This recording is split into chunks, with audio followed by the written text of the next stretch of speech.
एक वाणी का जो घाव हो जाता है, एक शब्द का जो घाव हो जाता है, आड़ा टेढ़ा जो बोला जाता है, अपशब्द जो बोले जाते हैं, ताना जो दिया जाता है, आड़ी टेढ़ी जो बात बोली जाती है, वो हमारे भीतर ऐसी चोट कर जाती है, वो वाणी हमारे अंदर ऐसा घाव कर जाती है कि फिर वो घाव कभी जिंदगी में सूखता ही नहीं।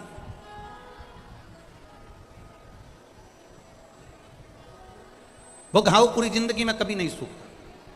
हम पहले भी आप लोगों को कथाओं में कहे हैं, आज फिर आप लोगों से कथाओं में कह रहे हैं। एक बात का स्मरण अपने भीतर रखना, सब कुछ तोलो, शक्कर तोलो, गुड़ तोलो, मिर्ची तोलो, नमक तोलो, अचार तोलो, पापड़ तोलो, पर शिव पुराण कहती है अपनी वाणी को भी जरूर तोलना। और जब अपनी वाणी को तोल कर बोलोगे तो वो एक अलग से सुख का अनुभव करा देती है। ये समय की जो गाड़ी है, सारी गाड़ियों में ब्रेक होते हैं, सारी गाड़ियों में रिवर्स ब्रेक भी होते हैं, पर शिव पुराण कहती है जो समय की गाड़ी है, इस समय की गाड़ी में ना ब्रेक है और ना रिवर्स ब्रेक है। समय की गाड़ी में ना ब्रेक है ना रिवर्स ब्रेक है। समय की गाड़ी में अगर आप चल रहे हो, समय के अनुकूल आप चल रहे हो तो आप ठीक हो। अगर समय के अनुकूल नहीं चल पाए, तुमने विचार करा कि बाद में देख लेंगे, समय निकल गया, उस समय को वापस नहीं लाया जा सकता, उस समय को वापस प्राप्त नहीं किया जा सकता। जो चले गया वो चले गया, जो हो गया वो हो गया, उस समय को वापस प्राप्त नहीं किया जा सकता। एक कथा में पहले आपको कहा था, दुनिया का कितना बड़ा भी सेठ हो, कितना बड़ा भी पैसे वाला हो, कितना बड़ा भी सेठ हो, कितना बड़ा भी पैसे वाला हो, वो अपने दुख को बेच नहीं सकता और सुख को खरीद नहीं सकता। ये दुनिया की एक रीत है।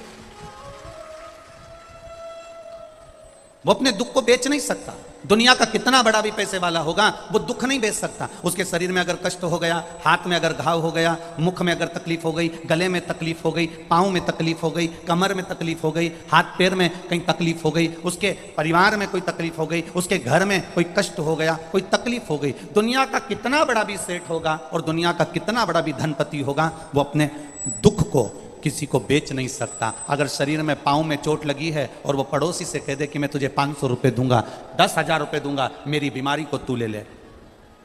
मेरा लीवर गड़बड़ हो गया, किडनी खराब हो गई, पीलिया हो गया, टीवी हो गई, ये बीमारी हो गई, वो बीमारी हो गई, कमर दुख रही है, घुटना दुख रहा है, कोई अपने पड़ोसी से कह दे मैं तुझे 50,000 रुपये दूंगा, मेरी बीमारी तू ले ले, मेरा कष्ट तू ले ले। दुनिया का कितना बड़ा भी सेठ होगा, कितना भी पैसे वाला होगा, वो अपने दुख को किसी को बेच नहीं सकता, और कितना बड़ा भी पैसे वाला होगा तो वो दूसरे का सुख खरीद नहीं सकता। उसकी जिंदगी में जो लिखा है, ललाट में जो वर्णन किया गया है, जो कर्म गति से लिखा गया है, वो उसको भोगना ही है, उसको भोगना है। मत बुरे कर्म कर बंदे वरना पछताएगा, भगवान की आंखों से तू बच नहीं पाएगा, तू बच नहीं पाएगा। अरे ओ अज्ञानी मत करना नादानी, अरे ओ अज्ञानी मत करना, तेरे कर्म का फल भी तू ही पाएगा, जैसा किया तूने तेरे आगे आएगा। मत बुरे कर्म कर बंदे वरना पछताएगा, भगवान की आंखों से तू बच नहीं पाएगा, तू बच नहीं पाएगा। अरे ओ अज्ञानी मत करना नादानी, ये तेरे कर्म है।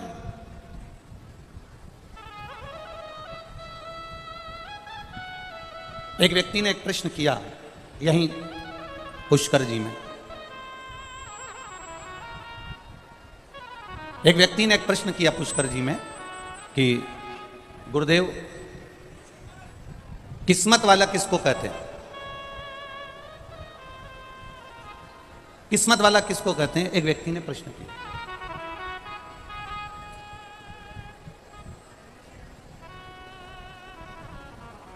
कि किस्मत वाला कहते हैं तो किसको कहते हैं?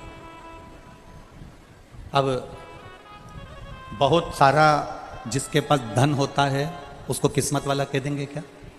बोलो रे जीजियों, ए पुष्कर वालियों, बोलो जरा, कहेंगे? जीजाओं तुम भी बोलो रे, अजमेर वालों, पुष्कर वालों, बोलो। जिसके पास धन ज्यादा है उसको किस्मत वाला कहेंगे? नहीं। जिसको बहुत सुंदरता मिल गई, एकदम सुंदर दिखे, उसको किस्मत वाला कहेंगे क्या? नहीं। जिसके घर में 3-4 बेटे हो गए, छोरा छोरी हो गए, बड़ी बिल्डिंग बन गई, 2-4 गाड़ियां आ गई, होटल, दुकान, जमीन, पेट्रोल पंप सब हो गया, बहुएं भी आ गई, उनका छोरा छोरी भी हो गया, उसको किस्मत वाला कहेंगे क्या? नहीं। किस्मत वाला इसको नहीं कह सकते। तुम्हारे पास में 1 लाख रुपए का मोबाइल है, तुम किस्मत वाले नहीं हो। तुम्हारे पास में है, तुम किस्मत वाले नहीं हो। किस्मत वाला किसको कहते हैं? तो शिव महापुराण की कथा कहती है, जो ये मनुष्य शरीर पाकर उसके मुख से राम का, कृष्ण का, शंकर का नाम निकल जाए तो समझ लेना कि तुम किस्मत वाले।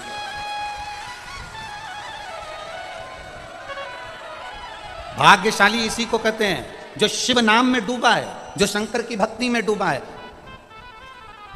ये धन दौलत तो एक वेश्या भी कमा लेती है। बोलो जम के, सही है कि गलत है? किस्मत वाली खिलाती है क्या? अब ये संपदा, ये वैभव, ये धन, ये सुख तो कोई भी इकट्ठा कर लेता, पर किस्मत वाला नहीं करता। और ये बच्चे, लोग कहें कि हमारे 3-4 बेटे हैं, 2-3 बेटियां हैं, हम किस्मत वाले हैं, पोता पोती है, हम किस्मत वाले हैं। तो ईमानदारी से बोलो, इतने सारे बच्चे हैं, परिवार है, कुटुंब है, तो ऐसे तो बहुत सारे जीव जंतु के भी ढेर सारे छोरा छोरी होते हैं, तो कभी अपन उनको कहते हैं कि ये किस्मत वाला? लंकाधिपति रावण को किसी ने किस्मत वाला कहा? नहीं कहा। राक्षस जरूर कहा, असुर जरूर कहा, पर किसी ने किस्मत वाला नहीं कहा। पर किस्मत वाले में भी 3 बड़े प्रबल किस्मत वाले हैं, 3 बड़े भाग्यशाली हैं। भाग्यशालियों में भी भाग्यशाली हैं 3 प्रबल भाग्यशाली।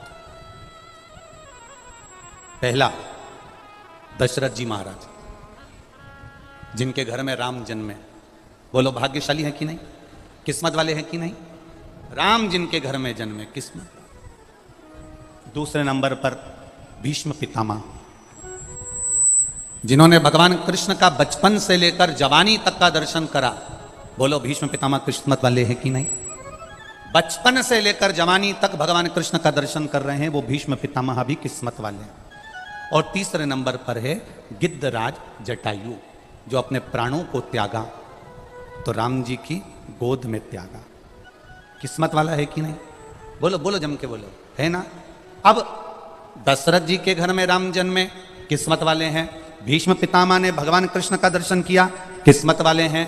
गिद्धराज जटायु की गोद में, राम जी की गोद में गिद्धराज जटायु अपने प्राणों को त्यागा, किस्मत वाला है कि नहीं? पर अगर इन तीनों को भी देखा जाए कि इन तीनों में भी प्रबल किस्मत वाला कौन सा है, बहुत भाग्यशाली कौन सा है, प्रबल किस्मत लेकर कौन पैदा हुआ, तो बताओ कौन पैदा हुआ?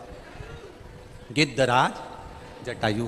दशरथ जी के घर में राम जन्मे, पर दशरथ जी के जब प्राण छूटे तब राम सामने नहीं थे। भीष्म पितामह ने भगवान कृष्ण का दर्शन किया, पर भीष्म पितामह के प्राण छूटे तब कृष्ण सामने नहीं थे। और गिद्धराज जटायु, जिसने जीवन भर मांस खाया, पर जब प्राणों को त्यागा तो राम जी की गोद को पाया। यह प्रबल किस्मत है, यह भाग्य है उसका।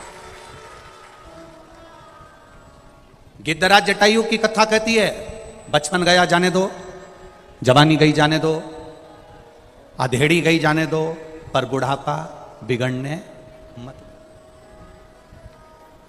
अरे बचपन खेल में खोया, जवानी नींद भर सोया, बुढ़ापा देख कर रोया, सिराने मौत हंसती है।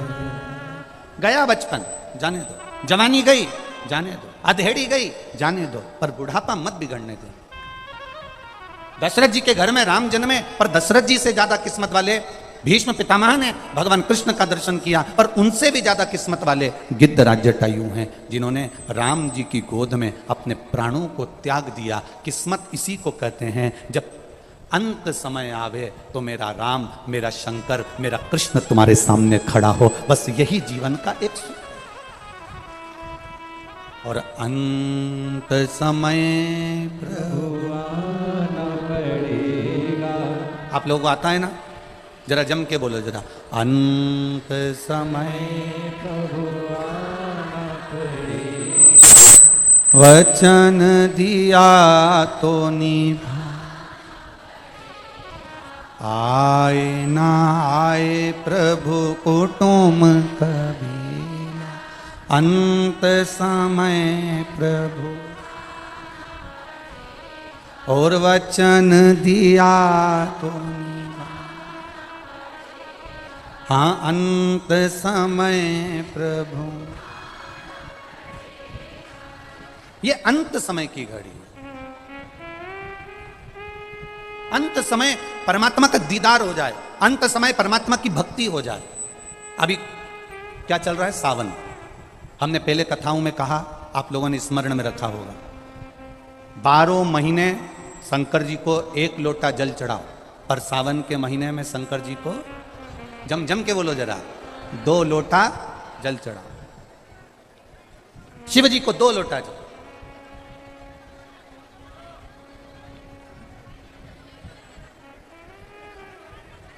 बारह महीने 1 लोटा जल चढ़ाइए, संपूर्ण 12 महीना 1 लोटा जल चढ़ाओ। पर जब सावन का महीना आए तो अपने हाथ में 2 लोटे होना चाहिए।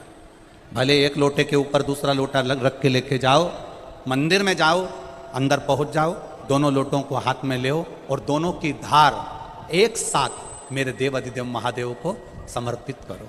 दोनों की धार। अब ध्यान देना थोड़ा सा, इस पुष्कर की ब्रह्मा शिव महापुराण की कथा का स्मरण करिएगा, थोड़ा सा ध्यान दीजिएगा। जैसे ये शिवलिंग है, ये जलाधारी है, ये यहां से जल नीचे जा रहा है। जलाधारी का जो मुख होता है वो उत्तर की ओर हो जाता है, ठीक है, समझिएगा जरा। अब अगर मान लो लड़का 35 साल का हो गया, 36 साल का हो गया, बेटी की शादी नहीं हो रही, 35 साल हो गए, 36 साल हो गए, 40 साल हो गए, देवर देव की शादी नहीं हो रही है, किसी की शादी नहीं हो रही है, तो उसको समझना है, सावन के महीने में आप जो 2 लोटा जल लेकर जा रहे हो, उस जल को जहाँ जलाधारी से पानी बाहर बह रहा है, जहाँ जलाधारी से, जैसे ये शिवलिंग है, ये गोल जलाधारी, यहाँ से पानी बह रहा है, तो जल चढ़ाते समय जब आप जल को समर्पित करेंगे दोनों लोटे से, तो धार यहां से लगाते हुए धार को आपको इस शिवलिंग पर पूर्ण समर्पित करना है। कहां से चालू करेंगे? ये जलाधारी जो बनी हुई है अशोक सुंदरी का स्थान। किसके स्थान से? अशोक सुंदरी के स्थान से। अगर लड़के की शादी, लड़की की शादी ना हो रही हो, 35 साल, 40 साल, 42 साल के हो गए, विवाह का कोई योगी नहीं बन रहा, 28 साल, 30 साल हो गए, बहुत प्रयास कर लिए, तो एक सावन के महीने का नियम, 2 लोटे जल लेकर देवाधिदेव महादेव के सामने जाइए। यहां अशोक सुंदरी वाली जगह से दोनों धार एक साथ चढ़ाना प्रारंभ करिए और करते करते वो धार शंकर भगवान के शिवलिंग पर ले जाकर छोड़ दीजिए। ये सावन के महीने के अगर आपने मात्र 7 दिन भी लगातार अगर ये धार आपने चढ़ा ली है, तो देवाधिदेव महादेव की कृपा से 3-4 महीने में सूचना आपको प्राप्त हो ही जाती है। जल की महत्व, बोल बम का नारा है, जल की मूलता को पहचानेंगे। अब दूसरा क्रम स्मरण करिएगा। मान लो तुम्हें लग रहा है कि मुझे डॉक्टर को दिखाने जाना है और कोई बड़ा रोग ना बता दे, कोई बड़ी बीमारी ना। एक दिखाया पत्र देखिए, आवाज ज्यादा भीड़ होने के कारण बस मंच पे तो हम पत्र ज्यादा नहीं पढ़े हैं, पर जो पढ़े हैं। मेरा नाम ममता टिंकर है, मेरे पति का नाम शिव शंकर टिंकर है। मैं माधोपुर जिला सीकर राजस्थान की रहने वाली हूँ। कहीं बैठी हो तो हाथ हिला सकती हैं। अगर कहीं बैठी हो, मेरा नाम ममता टिंकर है, मेरे पति का नाम शिव शंकर टिंकर है। मैं श्री माधोपुर जिला सीकर राजस्थान की रहने वाली हूँ। कहीं बैठी हो तो अपने दोनों हाथ इस तरह से हिला सकती हैं। अगर कहीं बैठी हो तो, कहीं बैठी हो तो अपने हाथ हिला सकती हैं। मैं माधोपुर जिला सीकर राजस्थान की रहने वाली हूँ। भोले बाबा की कृपा का मैं क्या वर्णन करूं गुरुदेव। मेरा बेटा 3 साल से सरकारी नौकरी की तैयारी कर रहा था, पर कहीं पर भी उसका नंबर नहीं लगता था। लोगों ने ताने भी देना चालू कर दिए कि इसकी सरकारी नौकरी नहीं लगेगी, क्या फायदा बार बार एग्जाम देने से। लोग ताने देते थे गुरुदेव। एक दिन टीवी पर आपकी कथा आ रही थी शिव महापुराण की। मेरा बेटा घर में कथा को सुनकर शिवलिंग लेकर आ गया और नियम से उसने शंकर भगवान की पूजा करना चालू करी। श्रावण के महीने में आपने जो 2 लोटे जल का प्रमाण पहले कहा था वो उसने किया और गुरुदेव उसका फल मेरे बेटे को मिला। मात्र 6 महीने निकले और मेरे बेटे की रेलवे में सरकारी नौकरी लग गई। अभी वो बेटा महाराष्ट्र में ड्यूटी कर रहा है, पुणे में वो रेल विभाग में नौकरी कर रहा है। मैं बाबा को यहां प्रणाम करने आई हूं। ये शिव तत्व, आपकी भक्ति, आपका विश्वास, आपकी दृढ़ता शिव के प्रति। खाली न जाता कोई दर से तुम्हारे, खाली न जाता कोई दर से तुम्हारे। मैं भी खड़ा हूँ नंदी बाहें पसारे, अपने हृदय से लगा लो, गिरा जा रहा हूँ, उठा लो, भोले अपने दर से अब तो न टालो, गिरा जा रहा हूँ, उठा लो। शिव कथा कह रही है। जो बेटे, ऐसा नहीं है कि नवयुवक बेटा बेटी हम फिर निवेदन करेंगे। शिव महापुराण ने करा क्या है? शिव महापुराण ने एक ही चीज करी है कि जो नवयुवक बेटा बेटी हैं, बच्चे हैं, स्कूल जाने वाले बच्चे हैं, बुजुर्ग हैं, बड़े हैं, शिव महापुराण ने उनके भीतर भक्ति प्रदान करी। और वो भक्ति कैसी है कि एक एक घर का व्यक्ति शंकर की भक्ति में डूबना चाहता, एक एक व्यक्ति। अब आपको लग रहा है कि डॉक्टर मुझे कोई बड़ी बीमारी ना बता दे। कल हमारे खंडेलवाल जी के साथ हम रोज यहाँ आते हैं, तो कल एक 95 वर्ष के एक दादाजी थे, जहाँ हम रुके हैं होटल में, तो वहाँ 95 वर्ष के दादाजी नीचे बैठे हुए थे। उन्हें संकल्प ले रखा था। वो बेड पे रहते थे, पलंग पर पड़े रहते थे, पर उनने कहा कि गुरुजी शिव महापुराण की कथा से मैंने आपने जो बताया वो मैंने किया, और आज 95 वर्ष का हूँ, पलंग पर पड़ा रहता था, पर शिव की कृपा से चलकर यहाँ तक आया हूँ। ये शिव। अब 95 वर्ष के वो दादाजी, और उन्होंने प्रण ले लिया कि जब तक मिलूं नहीं तब तक खाऊं नहीं।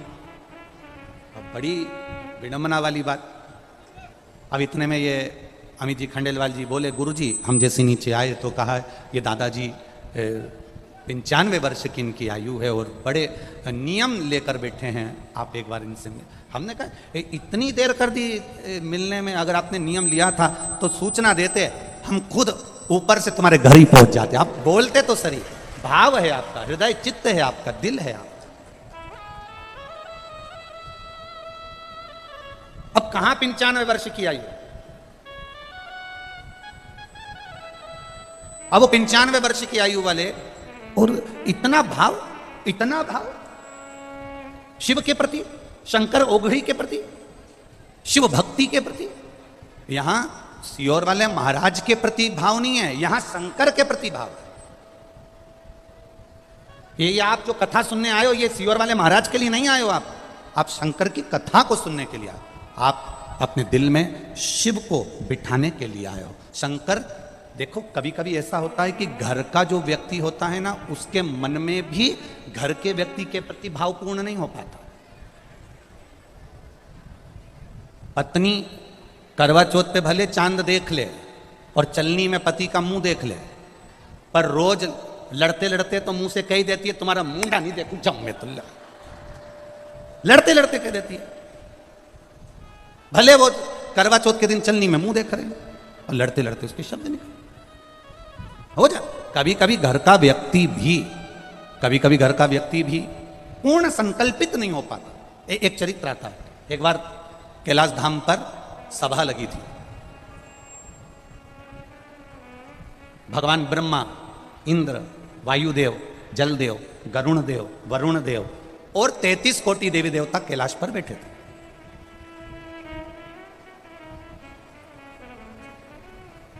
शंकर भगवान के पुत्र श्री गणेश जी, कार्तिकेय जी, पार्वती जी सब बैठे। अब इतने में वहां नृत्य चल रहा था, भजन चल रहा था, संगीत चल रहा था। इतने में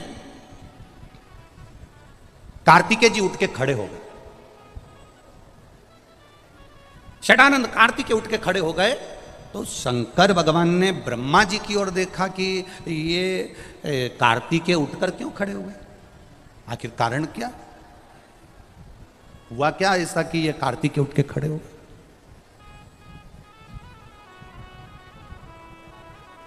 षडानंद कार्तिकेय उठ के खड़े हो गए।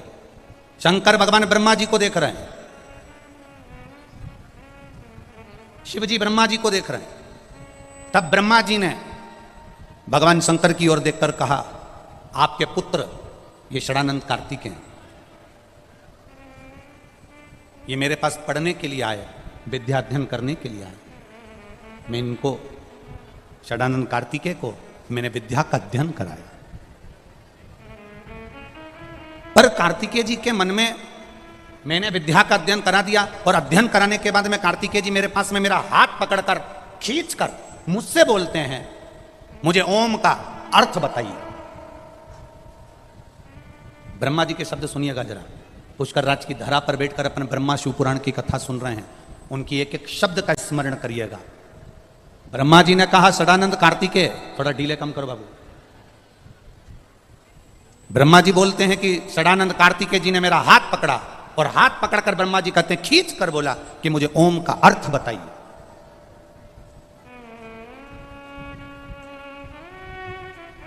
मुझे ओम का अर्थ सुनना है, मुझे ओम का अर्थ बताइए।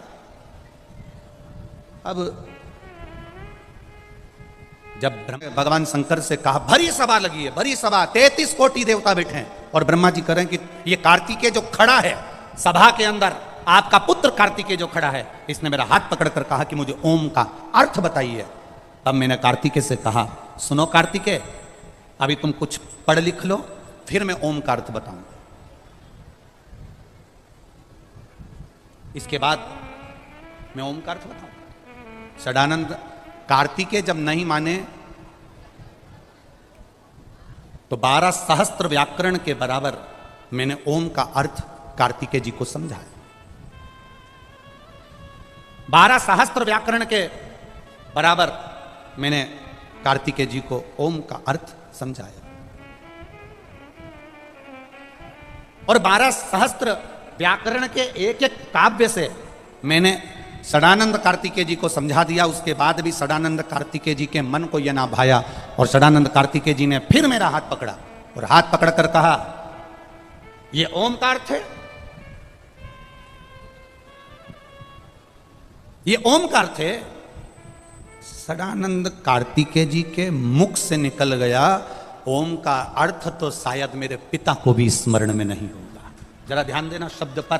कभी कभी बेटा दुकान पर जब ज्यादा बैठना चालू कर देता है पिता अपने बेटे पर सब कुछ छोड़ देता है तो बेटे को यह महसूस होने लगता है कि मैं जितना अच्छा व्यापार कर सकता हूं मेरा बाप भी नहीं कर सकता। यह बेटे को अनुभव होता है, यह बेटे की चित्तवृत्ति में ये अनुभव होते हैं, ये बच्चे की चित्तवृत्ति में ये अनुभव हो जाते हैं। पढ़ा लिखा लड़का अपने पिता को यह सोचता है कि इन्होंने क्या पढ़ाई करी, तुम्हारा समय दूसरा था, हमारा समय दूसरा है, हमने जितना पढ़ा शायद आपने नहीं पढ़ा होगा, पर स्मरण में रहे बाप बाप होता है और बेटा बेटा होता है, उसके स्मरण में रहना चाहिए ये शब्द, ये संबोधन।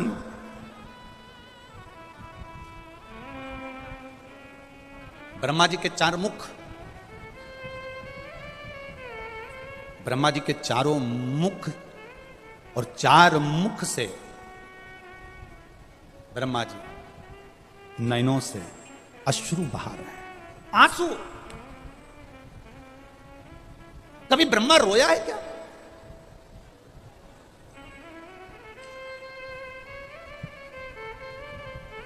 ब्रह्मा जी का सिर कट गया तो ब्रह्मा नहीं रोए, ब्रह्मा जी को श्राप लग गया सावित्री माता का तब भी ब्रह्मा नहीं रोए।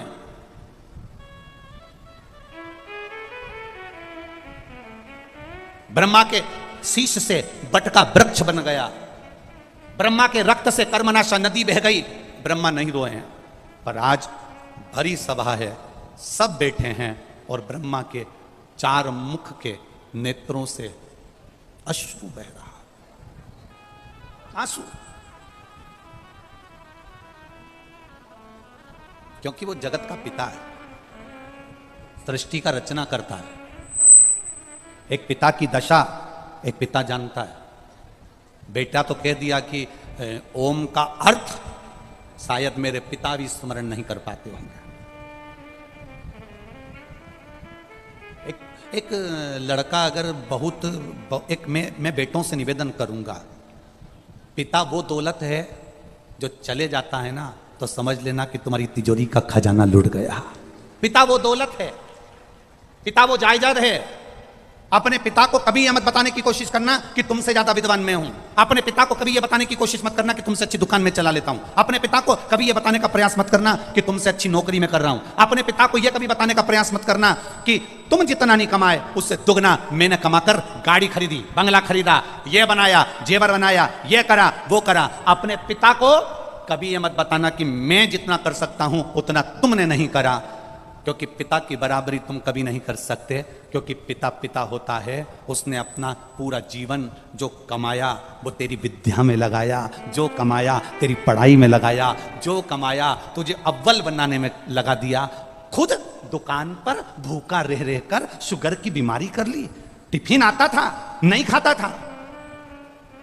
थोड़े दो ग्राहक और देख लेता हूं, दो ग्राहक और देख लेता हूं, थोड़ी देर से खाना खाऊंगा, थोड़ी देर से भोजन करूंगा, थोड़ी देर से रोटी खाऊंगा। दो ग्राहक के चक्कर में मेरे बेटे की फीस जमा करना है। बाहर पढ़ने गया है, मुंबई पढ़ने गया है, पूना पढ़ने गया है, जयपुर पढ़ने गया है, कोटा पढ़ने गया है, जोधपुर गया है, मेरे बेटे की फीस जमा करना है। वो दो ग्राहक ज्यादा के चक्कर में भूखा रहता रहता रहता रहता बीपी और शुगर की बीमारी कर ली। उस पिता की होड़ मत करना जिसने अपने शरीर का एक एक रक्त केवल तेरी जिंदगी बनाने में लगा दिया। उस पिता के ऊपर तो तुझे गौरव उत्पन्न होना चाहिए।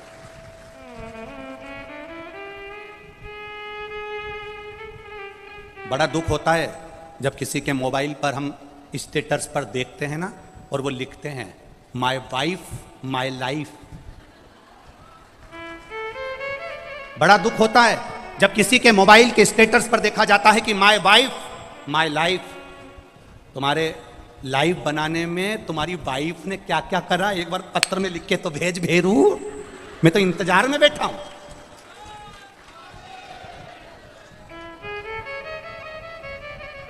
वाइफ तुम्हारी लाइफ नहीं बनाएगी, वाइफ तुम्हारे बच्चों की लाइफ बनाएगी, ये निश्चित है। वाइफ, हां, वाइफ किस जगह पर खड़ी होती है? वाइफ लाइफ कब होती है? जब तुम बीमार पड़े हो, तकलीफ में हो, कष्ट में हो, कर्जे में लदालूम हो गए, दुख की घड़ी है और तुम्हारी पत्नी तुम्हारे सामने खड़ी होकर कह दे चिंता मत करना, कर्जा भी हो गया तो मरने की मत सोचना, बीमारी आ गई ना टेंशन मत लेना, मैं तुम्हारे साथ कदम से कदम मिलाकर चलूंगी, चिंता मत करना। तब लिखना माय वाइफ माय लाइफ है।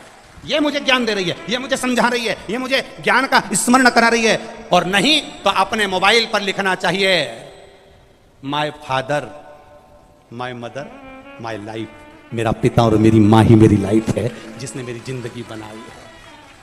हम तुम्हारी पत्नी का विरोध नहीं कर रहे, क्योंकि हमें तुम्हारी पत्नी का विरोध करना भी नहीं है, जैसी मिली है तुम निभा रहे हो। हम तुम्हारी पत्नी का क्या विरोध करें? हमारा इतना सा कहना है, तुम्हारी पत्नी तुम्हारी दुख की घड़ी में सामने खड़ी हो, तुम्हारी पत्नी तुम्हारे दुख के समय पर तुम्हारे सामने खड़े होकर कह रही हो चिंता मत करो, कोई बात नहीं, पैसा नहीं है ना, अब की बार साड़ी नहीं लेंगे करवा चौथ पर, मेरे पास बहुत पड़ी है, जेवर पड़ा है, तुम चिंता मत करना। अगर दुख की घड़ी आ भी गई, पूरा जेवर उठा कर दे दूंगी, तुम्हें कर्जे से मुक्त कर दूंगी, तुम चिंता मत करना, तुम चिंता मत करना। एक बात याद रखना, जब हमारे घर में दुख आता है, तब हमारे घर का सोना बैंक में जाता है या दुकान पर जाता है? काय के लिए? गिरवे रखने के लिए या बिकने के लिए? बोलो सही है कि गलत है? जब दुख आता है तब घर का सोना दुकान पर जाता है, जब दुख आता है घर का सोना सुनार की दुकान पर जाता है। सुनार का पूछता है तुम तो हमारे परिचित हो, ऐसा क्या तकलीफ आ गई जो इतना सारा भाभी का पूरा जेवर लिया है, तुम्हारी मम्मी का पूरा जेवर लिया है, क्या हो गया ऐसा? कहा साहब बहुत कर्जे में हूँ, बहुत दुख में हूँ, इसलिए घर का सोना जो तिजोरी में रखा होता था, अलमारी में पड़ा होता था, उसको मैं दुकान पर लेकर आया हूँ। दुख की घड़ी में घर का सोना सुनार की दुकान पर जाता है, सुनार पैसे देता है, तब हमारा कर्जा चूक जाता है। जब दुख की घड़ी में घर का सोना सुनार के पास जाए तो समझ लेना कि दुख की घड़ी में अगर तिजोरी में रखा सोना दुकान तक जा रहा है तो दुख की घड़ी में हमें महादेव के दरवाजे तक जाना है, तो सोना दुकान पर नहीं जाएगा, अपने आप सब काम हो जाएगा। हम दुख की घड़ी में अपनी चैन, अपनी अंगूठी, अपनी मोबाइल, अपना पर्स गिरवे रखी आते हैं, पर हम दुख की घड़ी में महादेव के पास नहीं जाते हैं। बोलो सही है कि गलत है? दुख की घड़ी आई, तुमने सोचा मेरी गाड़ी रख देता हूं, मेरा बंगला रख देता हूं, मेरा यह सामान रख देता हूं, मेरी चेन रख देता हूं, मेरी अंगूठी रख देता हूं। मेरा एक निवेदन है, अपने चेन, अंगूठी, मोबाइल, पर्स को गिरवे रखने से अच्छा, कर्जे में डुबाने से अच्छा, एक बार दुख की घड़ी में जैसे सोना सुनार की दुकान पर जाता है, ऐसी दुख की घड़ी में तुम मेरे महादेव के मंदिर में, लोग सोना दुकान पर ले जाते हैं, तुम 2 लोटा पानी महादेव के मंदिर में लेकर जाना, उसको चढ़ाना, 1 महीना इंतजार करना, फिर विश्वास रखना कि शिव पुराण सुनी थी तो 1 महीने में बाबा ने धीरे धीरे कर्जा चुकाया कि नहीं चुकाया। कहां से आएगा, कैसे देगा? उसका नाम कुबेरेश्वर महादेव है। वो साधारण नहीं है, बड़ा आनंद में बैठता है, अलमस्त होकर बैठता है, अपने पास कुछ नहीं रखता पर दुनिया को देने की सामर्थ्यता रखता है। वो अपने पास कुछ नहीं रखेगा पर दुनिया को देने की सामर्थ्यता रखता है, केवल एक दृष्टि देता है और दुनिया का भंडार भर देता है। वो हुआ ब्रह्मा जी की आंख से आंसू बह रहे हैं, ब्रह्मा जी का सिर कटा नहीं रोए, ब्रह्मा जी को सावित्री माता ने श्राप दिया नहीं रोए, ब्रह्मा जी को अपशब्द कहे गए नहीं रोए, पर आज ब्रह्मा इसलिए रो रहे हैं क्योंकि जगत के पिता के सामने, देवाधिदेव महादेव के सामने ये प्रसंग सम्मुख में आकर खड़ा हो गया कि कार्तिकेय जी ने कहा ओम का अर्थ तो पिता भी नहीं जानते होंगे। तब शिव जी मुस्कुरा दिए, शंकर भगवान मुस्कुरा के ब्रह्मा जी के ऊपर अपनी दृष्टि से एक टकटकी लगाकर देखा। ब्रह्मा जी ने उसी क्षण कार्तिकेय का हाथ पकड़ा और हाथ पकड़कर षडानंद कार्तिकेय को 12 लाख व्याकरण के काव्य से कार्तिकेय को ज्ञान देना प्रारंभ कर दिया। षडानंद का ने ब्रह्मा जी के चरण पकड़ लिए, मैंने मेरे पिता के लिए शब्द कह दिया, मेरे जैसा कौन होगा?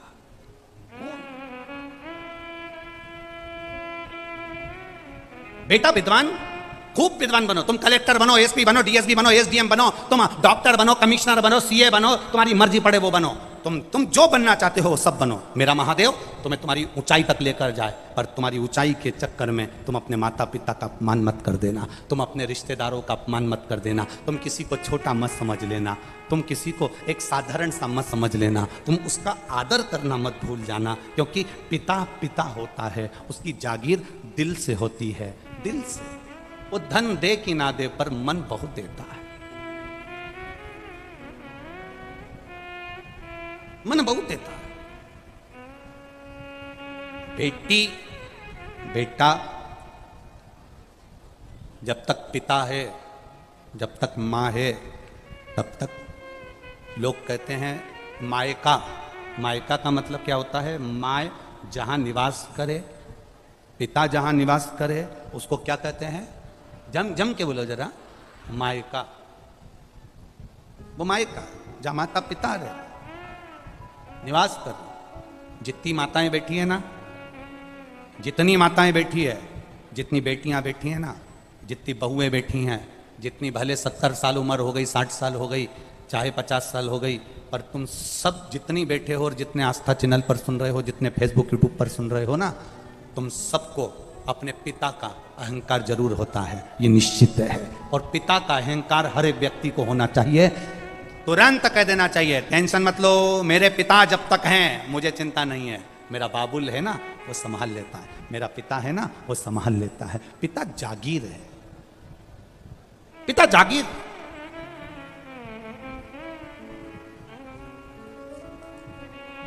ब्रह्मा जी की आंख में आंसू थे, शिव जी ने दृष्टि कर दी। शंकर जब दृष्टि करता है तो फिर सब काम हो गया।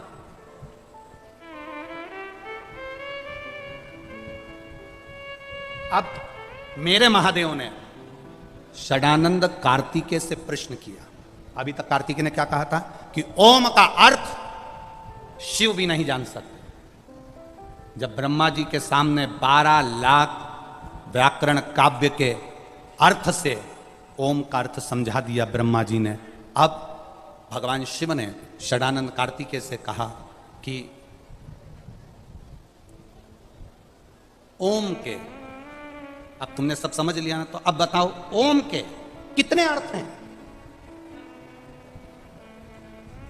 ओम के कितने अर्थ हैं? षडानंद कार्तिक के चरणों में पड़ गए, पिताजी मुझे ओम के अर्थ नहीं मालूम। ओम के कितने अर्थ हैं मुझे नहीं मालूम। शंकर भगवान ने कहा, कार्तिकेय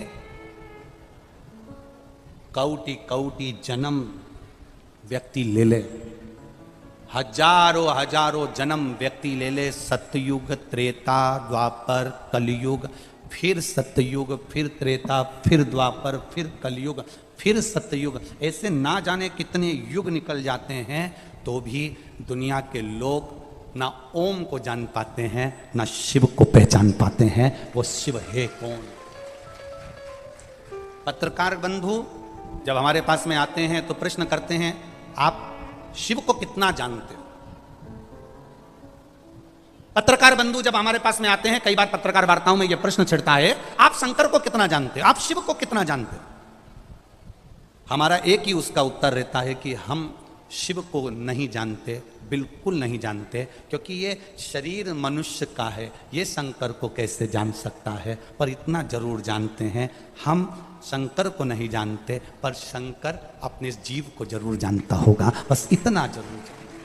आप शिव के मंदिर जाइए, आप शंकर के मंदिर जाइए, आप राम के मंदिर जाइए, आप कृष्ण के मंदिर जाइए, आप देवालय जाइए, आप शिवालय जाइए, रोज रोज मंदिर में जाओगे, वहां पर आने जाने वालों की दृष्टि में तुम आ जाओगे और लोग पूछ लेंगे, क्यों कमलाबाई नहीं दिख रही? 2-3 दिन हो गया, रोज मंदिर आती थी, आज तो दिखी नहीं। क्यों कमलाबाई नहीं दिख रही? रोज मंदिर आती थी, आजकल दिख नहीं रही। कमलाबाई नहीं दिख रही, रोज मंदिर आती थी, आजकल दिख नहीं रही। जितनी याद मंदिर आने वालों को कमलाबाई की आती है, उतनी याद मेरे महादेव को भी तेरी आती है कि आया क्यों नहीं, शिव गुण गाया क्यों नहीं, शंकर का स्मरण क्यों नहीं करा, भजन क्यों नहीं करा, कीर्तन क्यों नहीं करा, मंत्र स्मरण क्यों नहीं करा, ये जाप में डूबा क्यों नहीं है? कौटि कौटि जन्म ले लो तो भी शंकर को नहीं जान सकते। क्या जानोगे आप शंकर भगवान को? केवल इतना कि वो भांग पीता है। शंकर को इतना ही जानोगे कि नंदी पर बैठता है। शंकर को इतना जानोगे कि उसके गले में सांप है। शंकर को इतना जानोगे कि उसके सिर पर चंद्रमा है। शंकर को इतना जानोगे कि बाघम्बर पहना है। शंकर को इतना जानोगे कि भस्मी लपेटा है। शंकर को इतना जानोगे कि सिर पे गंगा है। शंकर को इतना जानोगे कि 3 नेत्र हैं। शंकर को इतना जानोगे कि बस त्रिशूल है। शंकर को इतना जानोगे कि उसके हाथ में डमरू है। शंकर को केवल इतना तक जानना नहीं है, हमें शंकर को यह जानना है कि ब्रह्मा ब्रह्मलोक में रहते हैं, वैकुंठ में मेरे नारायण रहते हैं। पृथ्वी का कार्यभार संभालने के लिए शंकर भगवान को छोड़ा गया। इसलिए छोड़ा गया कि संसार के मनुष्य जब दुखी होंगे, शिव के ये भूमि पर रहने वाला, पृथ्वी पर रहने वाला जब तकलीफ में होगा, तो देवता भी पृथ्वी पर होना चाहिए। एक बहू जयपुर में रह रही है और एक बहू तुम्हारे साथ में रह रही है। तुम्हारे को दुख आएगा तो जयपुर वाली पहले आएगी कि तुम्हारे पास वाली आएगी? बोलो बोलो, जम के बोलो जरा। पास वाली आएगी। अब तुम पास वाली से बात भी नहीं करती, क्योंकि जो पास में होती है ना, उससे बड़ी चिढ़ होती है। दूर के ढोल सुहावने लगते हैं। जब वो जयपुर वाली आती है दिवाली पे, बस सिर पे पल्लू डाल के मम्मी जी मम्मी जी मम्मी जी मम्मी जी करके 2-4 अंगूठी और सामान लेके बुझ जाए, अगली दिवाली आए, अगली दिवाली। और जब भी मिलेगी बस मीठी छुरी, मम्मी जी मम्मी जी मम्मी जी। और मम्मी जी एक बार जरा जयपुर जाके तो देख ले, जितना समय तू अपनी ये साथ रहने वाली बहू के साथ रह रही है, इतनी वो बाहर रहने वाली बहू के साथ केवल 2 महीना रह के बता दे, घाट घाट का यही पुष्कर के 52 घाट का पानी पिला देगी।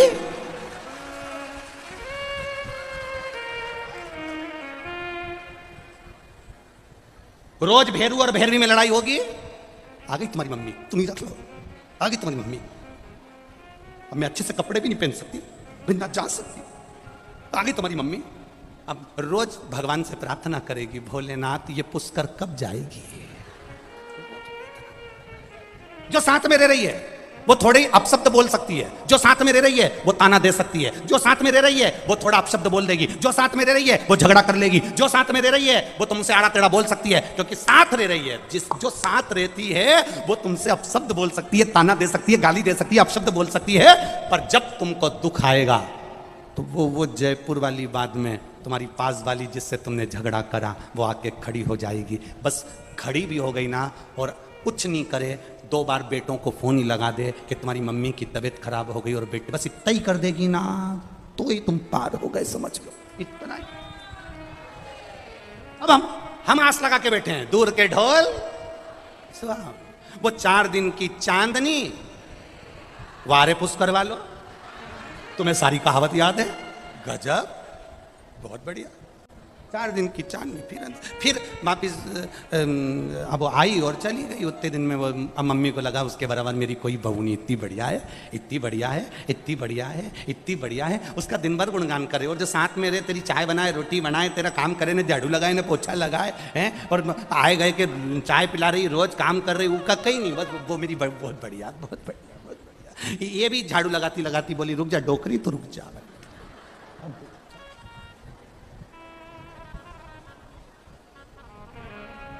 एक ससुर की 4 बहू, ससुरा मर गया, बहुएं धाड़ धाड़ के रोने लगी, खूब नई नई डिजाइन में रोई, खूब।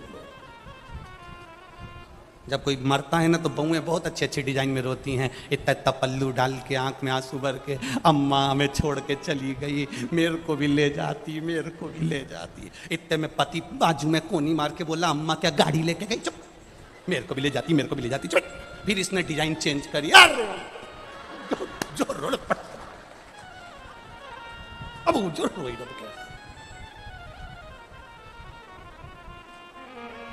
अब 4 बहुएं खूब रोई। इनके पतियों को बुला लिया, पति आ भी गए, क्या हुआ, तुम्हारे पिताजी मर गए। तो बेटों ने कहा अच्छा हुआ मर गए, तुम एक गिलास पानी नहीं देती थी, तुम भी तो यही चाहती थी कि पिताजी मर जाएं, फिर रो क्यों रही हो। बहुएं कहने लगे तुम्हारे पिताजी मर गए उसका दुख नहीं है, पर दुख इतना सा है तिजोरी की चाबी ना जाने कहां धर गए, इसलिए हम रो रही। अब एक काम करो, तुम्हारे पिताजी को जगा कर पूछो चाबी कहां रखी है। इतने में बेटों ने कहा मरे हुए 2 घंटा हो गए और तुम कह रही हो चाबी पूछो। मरे हुए 2 घंटे हो गए और तुम कह रही चाबी पूछो, कैसे पूछो, हम नहीं जानते। चारों बहुओं ने अपने अपने पतियों से कह दिया चाबी का पता लगाओ कैसे भी। बेटों ने डॉक्टर साहब को बुलाया, कोई ऐसी दवाई या इंजेक्शन हो जो मेरे पिताजी जाग जाएं और हम चाबी पूछ लें और वापिस मर जाएं, ऐसा कोई प्लान है क्या। डॉक्टर ने कहा एक इंजेक्शन लगता है 80,000 रुपये का, इंजेक्शन लगेगा, पिताजी उठ के बैठेंगे, तुम उनसे चाबी पूछ लेना, थोड़ी देर बाद मर जाएंगे। हो बहुओं से कहा अपनी अपनी पत्नी से 80,000 का है, कोई बात नहीं लगवा लो, चाबी तो मिल जाएगी ना, एक बार लगवा।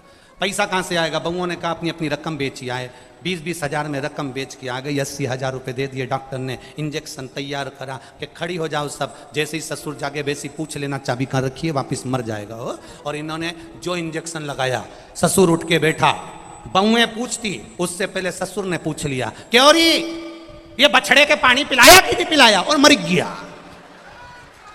मर गया, 80,000 रुपये फालतू चले गया। बहुएं आंख में आंसू भर के चिल्ला के रोई, डॉक्टर साहब वंस मोर, एक बार और इंजेक्शन लगा, एक बार। डॉक्टर ने कहा 80,000 वापिस। अभी बछड़े को पानी पिलाया, अब गाय को पिला के मरेगा, रुक जाओ। अरे ब्रह्मा जी को दृष्टि दी, ब्रह्मा जी ने उस दृष्टि से कार्तिकेय को ज्ञान दिया। कार्तिकेय जी के भीतर का जो अहंकार था, अभिमान था, उसको स्वयं भगवान शिव ने समाप्त। कल कथा में अपन ने एक सुंदर संवाद श्रवण किया। माता पार्वती जी भगवान शिव को अपना पति बनाने के लिए प्रयास कर, जब शंकर भगवान को अपना पति बनाने का प्रयास करती हैं, शिव को अपना पति बनाने के लिए अथक प्रयास, भूखी रहना, कुछ ना खाना, बहुत नियम धारण कर कर पार्वती मैया शिव जी को अपना बनाने का प्रयास कर, अथक प्रयास। देखिए, देवऋषि नारद ने 3 सूत्र भगवान शंकर को प्राप्त करने के बताए। जरा बहुत ध्यान से सुनना। देवऋषि नारद ने 3 सूत्र भगवान शंकर को प्राप्त करने के बताए। पहला, शिवालय तक जाइए, शंकर को रिझाने का प्रयास करिए। मंत्र चाहे नमः शिवाय जप लो, ओम नमः शिवाय जप लो, डीले कम करो, नमः शिवाय जपो, ओम नमः शिवाय जपो, चाहे श्री शिवाय नमस्तुभ्यम जपो, चाहे महामृत्युंजय मंत्र जपो, चाहे राम कहो, चाहे कृष्ण कहो, तुम्हारी मर्जी पड़े, उसका भजन करो। दूसरा, कहीं अगर मौका मिल जाए, चाहे वो टीवी के सामने मिल रहा हो, मोबाइल पर मिल रहा हो, चाहे तुम्हारे नजदीक में कहीं शिव महापुराण की कथा हो रही हो, पंडाल में बैठकर या टीवी के मध्य बैठकर या मोबाइल के सम्मुख या टीवी के सम्मुख बैठकर शिव महापुराण की कथा को सुनो। सुनना ही केवल नहीं है, सुनकर उसको अपनी जिंदगी में उतारना भी, सुनकर अपने जीवन में उतारना। और तीसरा, अगर बन सके कहीं शंकर भगवान की कथा चल रही हो, शिव महापुराण की कथा हो रही हो, और जो शिव गण आए हों कथा सुनने के लिए, जो शिव भक्त आए हों कथा श्रवण करने के लिए, जो शंकर के गण आए हों, शिव भक्त आए हों, उनको बन सके तो कुछ या पानी पिलाकर, शरबत पिलाकर, भोजन कराकर, मुख उनका झूठा अवश्य कराएं। उससे हमारे यहाँ की बरकत कभी समाप्त नहीं होती। और मैं धन्यवाद दूंगा पुष्कर राज की इस धरा पर कई दानदाताओं ने, भगवान ने जिनको दिया, और आप लोगों को भी ऐसा नहीं, हम ये कभी नहीं कहेंगे कि तुम 50 लोगों को भंडारा करो या 1000 आदमी का भंडारा करो या 100 लोगों को आप पानी पिलाओ या 100 लोगों को खिलाओ। हम तो इतना कहेंगे, अपने बैग में अगर 4 पानी की बोतल आ जाए, अपने बैग में 4 बिस्कुट का पुड़ा आ जाए, अपने बैग में 4 रोटी घर से ज़्यादा बना के लिए आए, तो अपने आसपास वालों को भी खिलाओ और मुंह झूठा जरूर कराओ। इससे बढ़कर कुछ सुख नहीं। शंकर का जो भक्त होता है, शिव का जो उपासक होता है, और कई पुष्कर राज की इस भूमि पर आप लोग जब निकलते होगे, हम लोग तो ज़्यादा उधर हमारा जाना नहीं होता क्योंकि भीड़ के कारण बस नहीं जाते, तो आप लोग तो जाते होगे तो देखते होगे जगह जगह पर लोग कुछ ना कुछ पानी पिला रहे, भोजन करा रहे, या कुछ भी स्वल्प आहार उसको दे रहे। और यही क्रम हमारी समिति ने भी चालू करा है। सावन का महीना और पूरा अधिक मास का महीना, कुबेरेश्वर धाम की तरफ से भी जो मुख झूठा करा सकते हैं, वो बाबा की कृपा से ये 2 महीने आप लोगों के मुख को झूठा कराकर कोई थोड़ा सा पुण्य अर्जित हो जाए, इससे बढ़कर कोई सुख नहीं। और हमारी क्या सामर्थ्य था, वो तो ये सब जो दानदाता लगे हैं, टीवियों पर जो सुन रहे हैं, मोबाइल पर सुन रहे हैं, इन लोगों का जो सहयोग मिलता है वो सब चल करो सेवा। 3 सूत्र हैं, मंदिर तक जाना, शिवालय तक जाना, शंकर की आराधना करना, मंत्र का जाप करना, स्मरण करना। दूसरा, शिव महापुराण की कथा को सुनकर अपनी जिंदगी में उतारना। और तीसरा, कहीं शंकर का भक्त मिल जाए, कोई शिव का उपासक मिल जाए, उसकी सेवा कर ले। कितना सुंदर कहा है शिव महापुराण में, कहा है। हमने पहले भी कथा में कहा, अगर मान लो संतान का सुख नहीं है, संतान का सुख नहीं है, 20 साल हो गए, 25 साल हो गए, 30 साल हो गए, संतान का अगर सुख नहीं है तो शंकर का कोई भक्त मिल जाए, शिव का कोई उपासक मिल जाए, या कोई ब्राह्मण देव वेद शास्त्र का ज्ञान रखने वाले, अपने जीवन को सार्थकता में सात्विकता में जीने वाले ऐसे ब्राह्मण को जोड़े से उनके बच्चों के साथ बेलपत्री के पेड़ के नीचे भोजन करा देना, खीर खिला देना, और उस खीर के भाग को पति पत्नी दोनों अवश्य पाना, उससे संतान का सुख भी मेरे बाबा प्रदान कर दे। सफेद आंकड़े की जड़ का प्रयोग करो, तुम रुका जी वाला, और साथ में ये भी प्रयास करिए। एक बड़ा सुंदर संवाद आता है स्कंद पुराण का। देवऋषि नारद निकल के जा रहे थे और एक बूढ़ी माँ ने, ज्यादा बूढ़ी नहीं कह सकते, एक माँ ने नारद जी के चरण पकड़ लिए, और माँ ने नारद जी के चरण पकड़कर कहा, नारद जी आप तो देवऋषि नारद हो? नारद जी बोले, हाँ नारद जी आप देवऋषि नारद हो, मेरे मन की एक बात है, मैं आपसे कह सकती हूँ? नारद जी ने बोला, क्या बात है, बोलो क्या बात कहना चाहते हो? नारद जी बस मेरा एक निवेदन स्वीकार कर लीजिए, मेरे घर में संतान नहीं है नारद, मेरे घर में औलाद नहीं है नारद, मेरी उम्र निकलती जा रही है, तुम एक बार नारायण से जाकर कहो ना कि मेरे यहां संतान दे दे।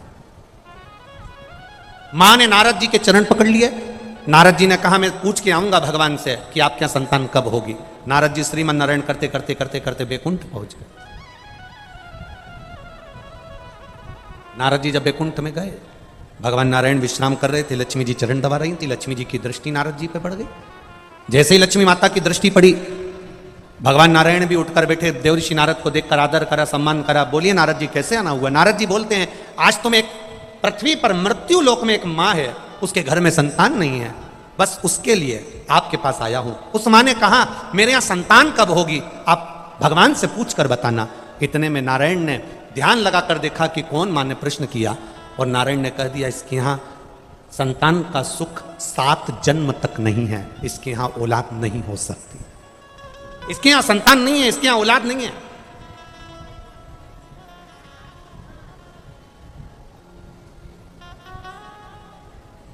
इसके यहां संतान का सुख नहीं हो सकता, इसके यहां कभी औलाद नहीं हो सकती। देवऋषि नारद सुनकर पृथ्वी पर आ गए, और पृथ्वी पर आने के बाद देवऋषि नारद को वो माँ फिर मिली, और माँ ने नारद जी के चरण पकड़कर कहा, नारद जी आपने नारायण से पूछा कि मेरे यहाँ औलाद कब होगी, संतान कब होगी? नारद जी ने कहा, माँ तेरे यहाँ 7 जन्म तक संतान का सुख नहीं, तेरे यहाँ औलाद नहीं हो सकती, तेरे यहाँ संतान का सुख नहीं है। माँ धाड़ कर रोने लगी, आंख से आंसू बहने लगा, खूब रोई। अब उसका एक नियम बन गया, संतान हो नहीं रही है, दुखी है और रोती है, आंख से आंसू बह रहा है, रो रही है। जब एकदम दुख आ जाता है ना तो व्यक्ति रोता है। एक पत्र आया है, इस पत्र में लिखा, देखिए,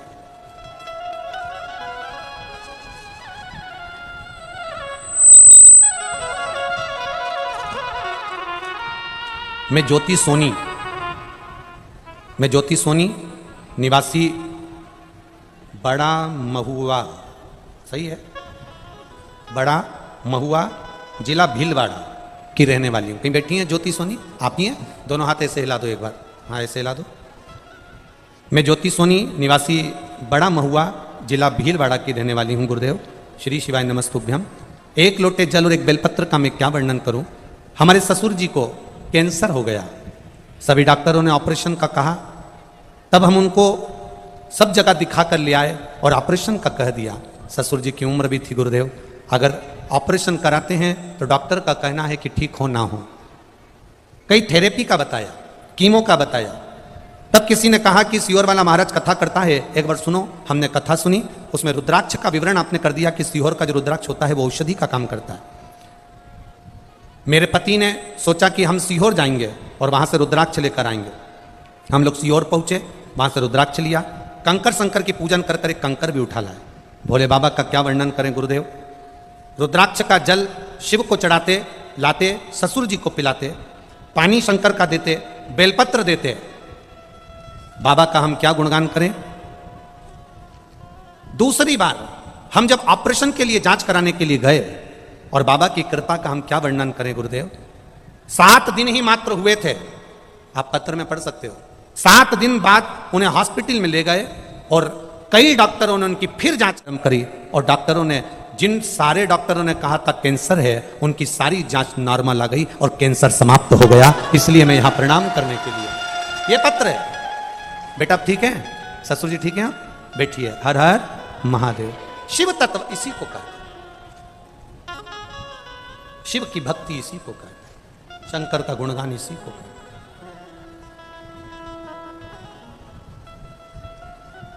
आप अगर उससे विनती कर रहे हो तो वो सुनेगा। देखो गर्मी बहुत तेज है कि नहीं? बोलो बोलो, जम के बोलो, है ना? हम तो यहाँ एसी में बैठ जाते हैं, इतना महसूस नहीं होता, पर आप लोगों की स्थिति देखकर महसूस होता है। जब यहाँ आते हैं तब महसूस होता है। गर्मी बहुत तेज है, अपार गर्मी है, उमस पानी की भी पड़ रही है, गर्मी भी पड़ रही है। आप लोग इतना, जैसे एक भट्टी के अंदर लोहे को तपाया जाता है और उसका कुछ बनाया जाता है, सोने को तपाया जाता है, आभूषण बनाया जाता है। आप लोग हिम्मत मत हारना, मेरा बाबा भी तुम्हें तपा कर कुछ ना कुछ अच्छा जरूर करेगा, ये निश्चित। हम मानते हैं बहुत गर्मी पड़ रही है, अपार गर्मी। ऐसी गर्मी तो हमने बिहार में भी नहीं देखी, इतनी गर्मी यहाँ पर पड़ रही है। हम मान रहे हैं सब चीज़, और आप लोगों की संख्या में कोई कमी नहीं आ रही। पूरा पुष्कर मेला ग्राउंड और पूरा पुष्कर मेला क्षेत्र, मेले में भी जो मेला नहीं भरा है वो तुमने भर दिया दादा, बहुत साधारण नहीं छोड़ेगा। माना थोड़ी हो सकता है, थोड़ी आप लोगों को तकलीफ हो सकती है, पर संभालेगा।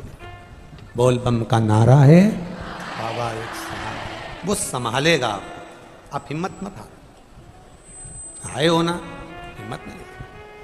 आज अपने को लग गया कि गर्मी तेज है तो कल अपने साथ चलो, तो थोड़ा सा पानी की बोतल में ही ग्लूकोज वगैरह घोल कर 2-4 टॉफियाँ लेकर चूसने के लिए अपने बैग में लेकर चलो, आसपास वालों को भी देते चलो। मुख झूठा जरूर कराना, बाबा भंडार ऐसा भर देगा कि जिंदगी भर खाली नहीं। करो उसे। नारद के शब्द सुनकर वो मां रो रही है, मेरे घर में संतान का सुख नहीं है, मेरे घर में औलाद नहीं होगी, संतान नहीं। जब कहीं से संतान का सुख नहीं होता, तब जगह जगह से जब हार जाओ, तब महादेव की शरण में जाओ। कथा कथी है, यशोदा जी के घर में संतान का सुख नहीं था। 60 साल के नंद बाबा, 55 वर्ष की मां यशोदा, संतान का सुख नहीं। यशोदा जी की मां, जिनका नाम था पाटला देवी, क्या नाम था? पाटला देवी। पाटला देवी को चिंता व्यापी कि मेरी एक बेटी यशोदा, मेरी 3 बेटियों में से एक बेटी यशोदा जिसके यहां औलाद नहीं, कहां जाऊं? पाटला देवी सब दूर गई। अंत में पाटला यमुना जी के घाट पर जाती, बालू का शिवलिंग बनाती, पूजन करती, आराधना करती। एक दिन मेरे भोले बाबा बूढ़े का रूप लेकर आ गए, और पाटला का जो जल का पात्र था, मेरे शंकर जी ने उसे उंडेल दिया, गिरा दिया। कभी कभी पूजन करते करते पानी का लोटा अगर गिर भी जाए ना, तो तुम ये मत सोचना कि कुछ विघ्न आ गया हो।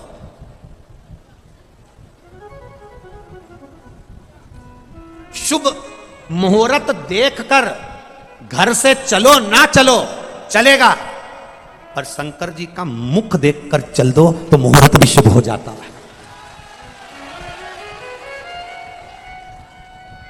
आप शंकर के शिवलिंग का स्पर्श कर कर, शंकर के शिवलिंग का मुख देखकर, शंकर के शिवलिंग का दर्शन कर कर, शिखर का दर्शन कर कर, नंदी का दर्शन कर कर, शंकर के मंदिर का दरवाजा अपने यहां से नियम बना लो। मैं जब भी कहीं जाऊंगी तो शंकर जी के मंदिर के सामने से जाऊंगी। मेरे गांव से बाहर निकलूंगी तो शंकर के मंदिर के सामने से निकलूंगी। उसके दरवाजे से निकल कर जाना, उसकी चौखट के सामने से। शुभ मुहूर्त देखकर घर से निकलो ना निकलो, चलेगा, पर महादेव का दर्शन कर कर निकलना तो मुहूर्त भी शुभ होता चले जाएगा। आपके जीवन में कभी तकलीफ नहीं है, मुहूर्त शुभ। पाटला देवी का वो जो जल का पात्र था वो बूढ़े बाबा ने गिरा दिया। पाटला को गुस्सा नहीं आया, पाटला ने जल फिर यमुना जी में से भर लिया। यमुना जी में से जल भरा, जल फिर गिरा दिया, फिर जल भरे, फिर गिरा दिया। एक बार पशुपति व्रत करा, नहीं हुआ काम, दूसरी बार फिर कर। एक पत्र आया है, छोटा सा पत्र है, बीनू कुंवर जोधपुर से आई हैं। बीनू कुंवर आप ही हैं? ऐसे हाथ हिला दो, हाँ ऐसे हाथ, तीनों परिवार की हैं, हाँ हाथ हिला दो एक से एक बार। बीनू कुंवर जोधपुर से हैं गुरुजी। एक लोटे जल का और पशुपति व्रत का क्या बखान करूं। मेरा बेटा मैकेनिक की ट्रेनिंग में लगा हुआ था, 3 साल से तैयारी कर रहा था, नहीं हुआ। पशुपति व्रत करा एक बार, बेटे का नहीं हुआ, हिम्मत नहीं हारी, दूसरी बार पशुपति व्रत करा, बेटे ने भी करा, और बाबा की कृपा से मेरा बेटा अहमदाबाद में सिलेक्शन हो गया और रेलवे की नौकरी कर रहा है। मैं यहाँ प्रणाम करने के लिए, बधाई आपको बहुत बहुत, बेटी है। हर हर महादेव। हिम्मत नहीं हारना। एक बार में नहीं हुआ ना, तुम सोच लो कि भाई मैं मंदिर जाती थी और मेरा काम नहीं हुआ, मैं जल चढ़ाती थी मेरा काम नहीं हुआ, 3 महीने मैंने देखा मेरा काम, ना ना ना ना, तेरे मंदिर में आना मेरा काम है और मेरी बिगड़ी बनाना तेरा काम है। उसकी चौखट नहीं छोड़ना, उसका दरवाजा नहीं छोड़ना, उसके द्वार जाना नहीं छोड़ना। लगन तुमसे लगा बैठे जो होगा, देखा जाएगा तुम्हें अपना बना बैठे जो होगा। उससे लगन लगा लो एक। अब पाटला देवी का पानी का लोटा बार बार डुल रहा है, क्रोध नहीं आया। आखिरी में भगवान शंकर जो बूढ़े के रूप में थे, परीक्षा लेते रहे, फिर कह दिया पाटला तेरी बेटी यशोदा के यहां संतान का सुख नहीं है, पर एक काम कर, सावन का महीना है, श्रावण की पूर्णिमा के दिन तू अपनी बेटी यशोदा से कह दे कि जितने ब्राह्मण यमुना के तट पर आए उनका मुख झूठा करा दे। जरा ध्यान देना, ये मुख झूठा कराने का बड़ा वर्णन, मुख झूठा करा। यशोदा जी के पास खबर गई, नंद बाबा ने ब्राह्मणों को निमंत्रण दे दिया, भोजन में खीर और मालपुआ बन गया। नंद बाबा ने परोसा, नंद बाबा की दाढ़ी सफेद, बाल सफेद, यशोदा जी हाथ में चूड़ा पहनकर, पांव पैजनियां पहनकर, करधनी पहनकर, माता यशोदा सिर में इतना घूंघट डालकर खीर परोसने के लिए गई। इतने में ब्राह्मणों ने देखा कि नंद बाबा बूढ़े और ये इतना घूंघट डाल के, तो इनके घर के बेटे की बहू दिख रही है, पर इनके घर में कोई औलाद नहीं है। तो सारे ब्राह्मणों ने मुख झूठा करते करते, खीर मालपुआ खाते खाते आशीर्वाद दे दिया, पुत्र भव। और जो आशीर्वाद दिया पुत्र भव, यशोदा जी ने अपना पल्लू ऊपर करा। सारे बाबाओं ने देखा कि इसके भी बाल सफेद हैं, ये भी बूढ़ी है। नंद बाबा ने कहा मैं 60 का, ये 55 की, बुढ़ापे में कहाँ संतान होगी। संतों ने कहा हम शंकर के भक्त हैं, शिव का भक्त जब मुख झूठा कर कर कुछ वर दे देता है, खाली नहीं जाता, बेटा आएगा भले वो कहीं से भी आए। और वो हुआ, चमत्कार सा हो गया। लोगों हो गई बात निराली, रात ही रात में नंद बाबा की दाढ़ी हो गई काली, और ना जाने किस ऋषि मुनि ने धागा हाथ लपेटा कि नंद घर अनहोनी हो गई, बेटी हो गया बेटा। ये शिव कृपा, ये उसकी उदाहरण, ये करुणा।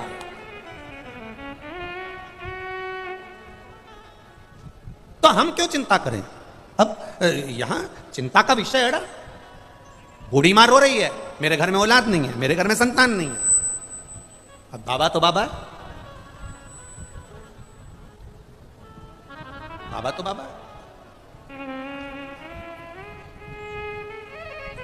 वो कहे ना, जो कोई नहीं करता डमरू वाला करता है, जो कोई नहीं करता डमरू वाला करता है। खाली रही झोली वो ही तो भरता है, खाली रही झोली वो ही तो भरता है। जो कोई नहीं करता डमरू वाला, आप भी बोलो, जो कोई नहीं करता डमरू वाला, खाली रही झोली वो ही तो भरता है, खाली रही झोली वो ही तो भरता है। वो हर पल, हर घड़ी, हर क्षण हमारे साथ चल रहा है, हर पल।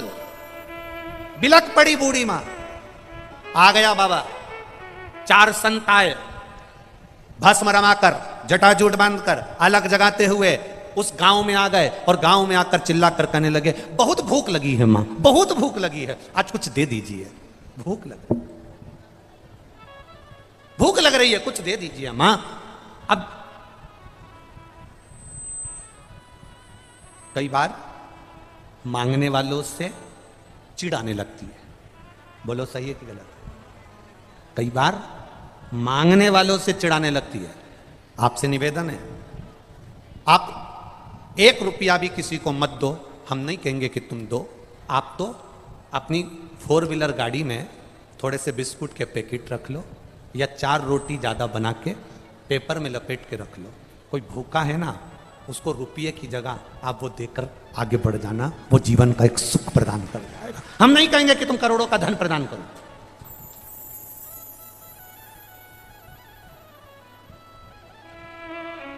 बहुत भूख लगी है मां, कुछ दे दो मां। देवऋषि नारद जिसको कहकर गए तुम्हारे घर में औलाद नहीं होगी, 7 जन्म तक संतान का सुख नहीं, भूख लगी है मां, कुछ दे दीजिए। भूख लगी है मां। संत आए, मां अब बार बार पीछा पकड़ रहे हो। मां ने कहा कि और कहीं चले जाओ, मेरा दिमाग ठीक नहीं, आज मुझे अच्छा नहीं।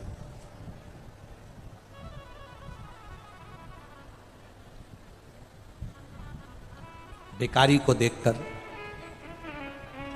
कांच चढ़ा लेने वालों, भिखारी को देखकर हम फिर कहेंगे भिखारी को तुम पैसा मत दो, भोजन तो दो ना, अन्न का कण तो दो।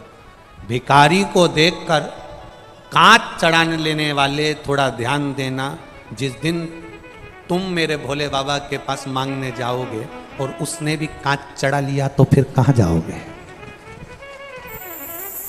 कभी कांच चढ़ाओ मती। अन्न रखा है, दीजिए।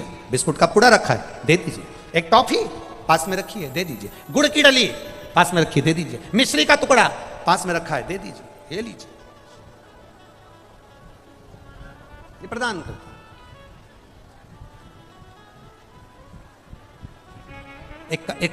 एक बात कहना चाहेंगे, बहुत पुरानी है। पहले हमारे यहाँ वो एक टोल टैक्स से पैसे हम जा रहे थे, तो टोल टैक्स अभी तो ये इतना बड़ा वो फास्ट टैग लग गया। अब पहले चलता था क्या ये? अरे बोलो, जम के बोलो, नहीं चलता था ना। तो टोल टैक्स जब क्रॉस करते थे, टोल टैक्स से जब निकलते थे और टैक्स वाले को पैसे देते थे, तो उसके पास खुले पैसे नहीं रहते थे, तो वो हमको टॉफी पकड़ा देता था। अब तुम्हारे साथ कभी हुआ कि नहीं हुआ पता नहीं, हमारे साथ तो हुआ। 98 की 1 रुपए की 2। अब आशीष को बड़ा बुरा लगा। आशीष ने टोल टैक्स वाले से कहा कि बताओ तुम गजब के हो, हमारा रुपया वापस करो, तुमने 2 रुपए के चक्कर में हमको 4 टॉफी दे दी। हम अंदर बैठे हुए थे, हमने आशीष से कहा कोई बात नहीं, कहाँ बहस करना। वो माने नहीं, पैसे दे नहीं, और वो कि टॉफी दूंगा, मेरे पास खुले है नहीं, 4 टॉफी ले। हमने आशीष से कहा रखो, इसको रखो, हो सकता है बाबा की कोई मर्जी होगी। ये 4 टॉफी उसने दी है, बाबा ने कुछ सोच कर दिया होगा। अब हम तो जो भी कुछ बात करते हैं तो बाबा के भरोसे पर ही करते हैं। हमारी आदत में अगर कोई आ भी गया तो हम ये सोचते हैं कि भोलेनाथ ने इसको भेजा था तो मिलना हो गया, नहीं तो कौन किसके यहाँ जाता है। यहाँ कथा हो रही है तो हम कह देते हैं भोलेनाथ को, खंडेलवाल परिवार को पकड़ना था और कथा करवाना थी, ये तो भोलेनाथ ने करवा दी है। तो ये तो हम केवल शिव के आधार पर चलते हैं कि बाबा ने आज सवेरे अगर कोई मालपुआ भी खिला कर चले गया तो कह देते भोले बाबा को आज भोग में मालपुआ लगना था, कहीं आ गया होगा, खा लिया होगा। पानी पीना था, पी लिया होगा। तो ये शिव का रास्ता। अब वो 4 टॉफी लेकर बढ़ गए, आगे गए, और एक स्कूटी पे से एक व्यक्ति जमीन पर पड़ा था और उसकी पत्नी उसको देखकर रो रही थी, खूब रोया। गाड़ी रोकी, हमने कहा जा रे आशीष जरा देख तो जरा, काय को रो रही है, क्या हो गया? पति को होश नहीं आ रहा। इसको कोई बीमारी थी क्या? आशीष पूछा। हाँ, शुगर की बीमारी है, शुगर लो हो गई होगी, कुछ है नहीं हमारे पास, दूर दूर तक कुछ नहीं। आशीष आया, उसकी शुगर, हमने कहा 4 टॉफी है, जो टोल टैक्स वाले ने दी है, जल्दी से ले जाके उसके मुंह में खिला दे और उसको पानी पिला। अब वो 4 टॉफी जो मिली थी वो उसको दी, एनर्जी मिली, शुगर का लेवल थोड़ा ठीक हुआ, वो उठा, गाड़ी पर बैठा, चल दिया। अब वो उसकी पत्नी कहे कौन ने दी है, तो के गुरुजी ने दिया। वो आके कहे ऐसी कौन सी बूटी थी जो दी? हमने कहा बूटी हमारी नहीं थी, टोल टैक्स वाले ने 2 रुपए की 4 टॉफी दे दी। 4 टॉफी दे। जो कर रहा है वो सहज नहीं करेगा, जो दे रहा है वो सरलता में नहीं देगा, जो उसने करा वो कभी कम ना करेगा। अगर कोरोना काल में आप लोगों ने शंकर की कथा सुनना चालू करी है, जितने बैठे हो आस्था चैनल के सामने, जितने बैठे हो मोबाइल के सामने, जितने बैठे हो इस पंडाल में, अपने दिल पर हाथ रखकर बोलना कि जितने साल से तुम शंकर की कथा सुन रहे हो उसके पहले का समय निकालना कि दुख के क्या दिन थे और कथा सुनने के बाद जो बाबा ने तुम्हें पकड़ा है उसके बाद के दिन क्या है, तुम अपने हिसाब से निकालो। अगर बाबा नहीं देता तो तुम अपना गांव छोड़कर इतनी भट्टी में गर्मी में शिव पुराण सुनने आते। आज के श्रोताओं को लेने के लिए गाड़ी भेजो। आज के समय में कथा में भीड़ इकट्ठी करना है तो सोफे की व्यवस्था करो, कुर्सी की व्यवस्था करो, एसी का हाल करो, खाने की व्यवस्था करो, वीआईपी पानी की व्यवस्था करो, तो लोग कथा सुनने जाते हैं। आपको कौन सी अच्छी व्यवस्था दे दी? कोई व्यवस्था हम नहीं दे पाते, पर बाद में 7 दिन की कथा सुनने के बाद 3 महीने में जो वो व्यवस्था देता है उसके आगे हम कुछ नहीं दे सकते। वो जो दे रहा खाली ना जाता कोई दर से तुम्हारे, मैं भी खड़ी हूँ अपने हृदय से लगा लो, गिरा जा रहा हूँ उठा लो। देव ऋषि नारद ने मना कर दिया, संतान का सुख नहीं। बाबा जी कह रहे हैं मुझे भूख लगी है, वो पीछा पकड़ लिए। माँ कह रही मेरा चित्त अच्छा नहीं है, मैं भोजन नहीं करा सकता, नहीं हमें करना है। माँ ने कहा बैठे रहो यहाँ पर। बूढ़ी माँ ने बाबाओं को एक जगह पर बिठाया, अंदर गई, अपने घर जो पड़ा था वो बना कर ले आई और लाकर बाबाओं को भोजन कराया। भोजन कराया तो बस बाबा ने मुंह झूठा करते ही कह दिया, माँ तू दिख रही है, तेरे साथ कोई है नहीं, हमारा वर है, तेरे घर संतान आएगी। आशीर्वाद दे दिया, पुत्र भव। अब बूढ़ी माँ बाबा के सामने ठाका लगाकर हंस दी। बूढ़ी माँ को बसी कि नारद जी ने क्या कहा था, भगवान विष्णु ने क्या कहा है, 7 जन्म तक संतान का सुख नहीं है। हंस दी बूढ़ी माँ, हंसी। ठीक है बाबा, आपने जो दिया आपका आशीर्वाद हमें स्वीकार है। समय आया, माँ के घर में बेटे ने जन्म ले लिया। माँ के घर में बेटे ने जन्म लिया। जन्म लेकर बेटा थोड़ा सा बड़ा हुआ। देव ऋषि नारद आज फिर उसी मार्ग से निकल कर जा रहे थे तो क्या देखा कि बूढ़ी माँ अपने बेटे को भोजन करा रही। पूछा, देव ऋषि नारद अंदर गए, मां से पूछा, मां तेरे घर में औलाद कब हो गई? बूढ़ी मां ने कहा 4 संत आए थे, शंकर के उपासक थे, उनने भूख में भोजन मांगा, मैंने भोजन दे दिया, उन्होंने वर दे दिया, तेरे घर पुत्र होगा। नारद जी को क्रोध आ गया, दौड़कर भगवान विष्णु के पास गए। आपने तो कहा था कि 7 जन्म तक इसके यहां संतान का सुख नहीं है। आपने तो कहा था 7 जन्म तक संतान का सुख नहीं है। फिर 7 जन्म तक संतान का सुख नहीं था तो फिर ये औलाद कैसे हो गई? भगवान नारायण ने नारद से कहा, सुनो नारद, शिव का कोई भक्त होता है, कोई संत, कोई साधु, कोई सहज शिव उपासक होता है, जब उसका मुख कोई झूठा करा देता है और वो जब वर देकर जाता है तो विधान भी पलटना पड़ता है और शिव के अनुसार देना पड़ता है। देवता देते हैं पल्ला झाड़ कर और मेरा महादेव देता है छप्पर फाड़ कर। देवता पल्ला झाड़ कर देंगे, ब्रह्मा जी देंगे तो तुम्हारे विधान में जो लिखा होगा वो देंगे, भगवान नारायण देंगे तुम्हारे भाग्य में जो लिखा होगा वो देंगे, इंद्र देंगे तुम्हारी किस्मत में जो लिखा होगा वो देंगे, 33 कोटि देवी देवता तुम्हारे भाग्य में जो लिखा है वो देंगे। पर मेरा महादेव भाग्य नहीं देखता, मेरा महादेव तो इतना देखता है कि तुमने किसी प्यासे को पानी पिलाया, तुमने किसी भूखे को भोजन कराया, तुमने किसी को औषधि दे दी, तुमने किसी जनमानस का कुछ सहयोग करा है। इसलिए हमारे यहाँ कहते हैं सेवा मूल है। हमारे यहाँ ये दिखावा, तुम मंदिर में दिया लगाओ मत लगाओ, तुम मंदिर में जाकर अगरबत्ती लगाओ ना लगाओ, पर किसी गरीब को, किसी साधारण को, और गरीब को भी जाने दो, तुम्हारे परिवार में अगर कोई दुखी है उसको तुम अगर एक मीठी वाणी भी प्रेम से बोल दो, उतने में दिया लगाने के बराबर फल प्राप्त हो जाता है। ये सुख, ये आनंदता।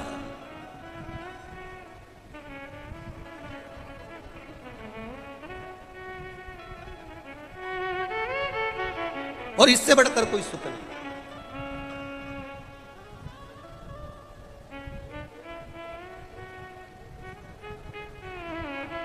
जब हम उससे प्रार्थना करते हैं तो वो दिल से सुनता है।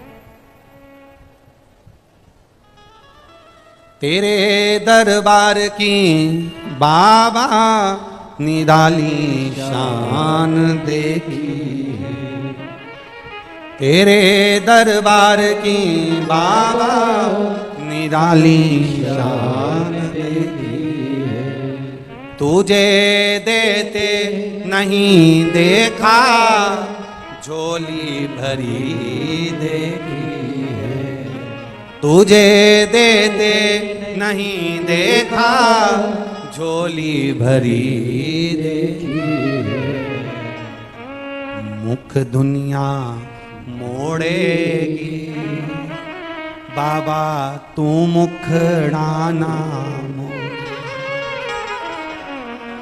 मेनू लगी परीतीनू बाबा तू है वे ना। जो प्रीत जुड़ जाए शंभू से, पार्वती जी ने प्रीत जोड़ ली महादेव से और बाबा से प्रीत जोड़ी तो भोलेनाथ जी ने पार्वती को स्वीकार करा। समय आया मां शिव, शिव शक्ति के हो गए, शक्ति शिव की है। जो शंकर भगवान और माता दुर्गा जी को, पार्वती जी को, देवी जी को अलग अलग मानते हैं, जो ब्रह्मा विष्णु और महेश को अलग अलग मानते हैं, जो राम कृष्ण और शिव को अलग अलग मानते हैं, समझ लेना कि उनकी बुद्धि में भगवान बैठा ही नहीं। राम कृष्ण शिव नारायण ब्रह्मा शिव देवी देवता जितने भी देव हैं, ये ब्रह्मा विष्णु और महेश कभी अलग नहीं हुए। इसलिए इनकी आरती भी गाई जाती है।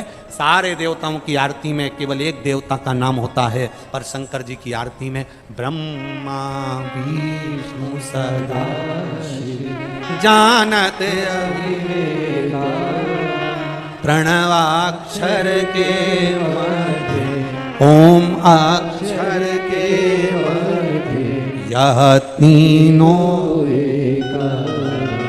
यहाँ शिव के लिए शंकर भगवान, अगर कोई कहे कि राम अलग है, कृष्ण अलग है, ब्रह्मा अलग है, विष्णु अलग है, अगर तुम पुष्कर राज के मंदिर में भी ब्रह्मा जी का भी दर्शन करने जाओगे तो ब्रह्मा का दर्शन कर कर भी अगर शंकर तुम्हारे दिल में बैठा है तो ब्रह्मा में भी शिव नजर आएगा। राम का दर्शन करने जाओगे तो शिव नजर आएगा। सूरदास और तुलसीदास दोनों की बात बड़ी निराली है।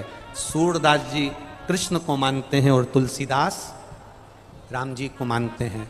जब तुलसीदास गोवर्धन पहुंचे गिरिराज जी का दर्शन करने के लिए, तो तुलसीदास जी ने कह दिया था कि मस्तक जब नवाऊंगा, जब धनुष और बाण हाथ में लेंगे, तब भगवान गिरिराज बाबा ने अपने हाथ में धनुष और बाण ले लिया, तुलसीदास को दर्शन दे दिया। और सूरदास जी कहते हैं मैं कृष्ण की आराधना करता हूँ, बंसी बजाता हुआ दिखेगा तो नमन करूंगा, उसके लिए मेरे राम जी ने बंसी अपने हाथ में ले ली। भेद देवताओं में नहीं है, भेद हम में है। हम भेद कर देते हैं। हम कहते ब्रह्मा बड़े, हम कहते शिव बड़े, हम कहते नारायण बड़े, हम कहते राम बड़े, हम कहते कृष्ण बड़े, हम कहते ये बड़े, हम कहें वो बड़े। ना ना ना ना, ये बुद्धि का भेद है हमारे, ये हमारे चित्त का भेद है।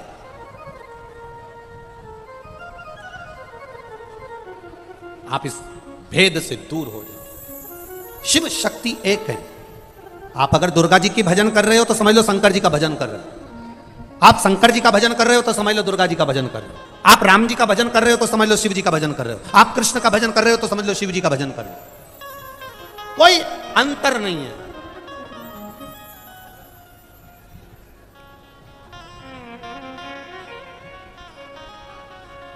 अरे वो एक लाइन आप लोग स्मरण में होगी ना, तुझ में रब दिखता है, सब में एक दिख रहा है, राम भी वही, कृष्ण भी वही, शिव भी वही, दुर्गा भी वही, इंद्र भी वही, सारे देवता एक। अच्छा चलो एक बात और अच्छे से हम आपसे पूछ लें, जो राम जी को भजते हैं उनको दूसरे शमशान में लेके जाते हैं क्या? बोलो बोलो जम के बोलो। होटल 10 तरह की हो सकती है, चाय की दुकान 10 तरह की हो सकती है, पर शमशान एक ही है। राम कहो चाहे श्याम कहो, चाहे ब्रह्मा कहो, चाहे विष्णु कहो, चाहे देवी कहो, चाहे महादेव कहो, आखिरी में जाना तो शंकर जी के पास ही है, क्योंकि शमशान में वही रहता, उसी को श्राप लगा तो वो अकेला रहता है, वो जाओगे भाई। गुलाब जामुन खाओ चाहे रबड़ी खाओ, जाएगी तो नहीं। हो सकता है गुलाब जामुन इधर बाजू में आ जाए और रबड़ी इधर ना, एक।